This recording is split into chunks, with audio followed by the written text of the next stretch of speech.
thank you all for joining us here this morning in remembrance of the September 11th attacks. 16 years have passed since that fateful day.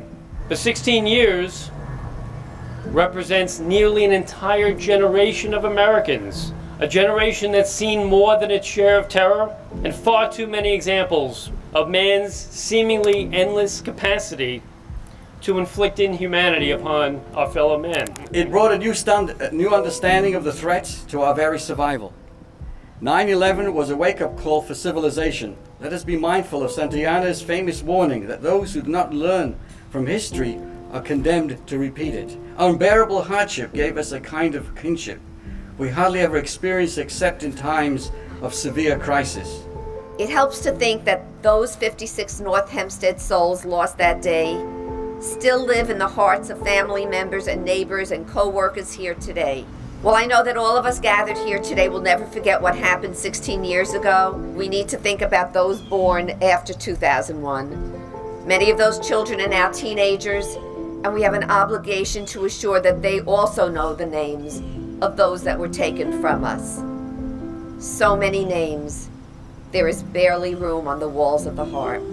Quran, which is the holy scriptures for the Muslims, states in chapter 49, verse 13, O mankind, we created you in different tribes and nations so that you may get to know one another, not that you may despise one another. I pray that the lasting legacy of 9/11 is not fear, but rather hope for a world renewed and transformed with compassion and kindness. The Truly Great by Stephen Spender. I think continually of those who were truly great, who from the womb remembered the soul's history through corridors of light. Born of the sun, they traveled a short while toward the sun and left the vivid air signed with their honor. That on that day, I saw, and the weeks that followed, I saw the best of humanity across this entire nation. And on this anniversary, I'm still holding to my vow to be a better person than before this event occurred. My question is, what did all of you vow? And if you did vow something as a result of what you saw and experienced, have you compromised it? And if you compromised it, what are you going to do about it?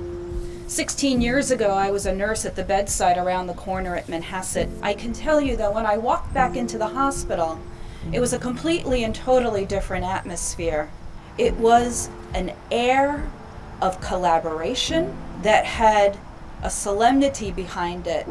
We are to love our neighbor. We are to love those that we come in contact with.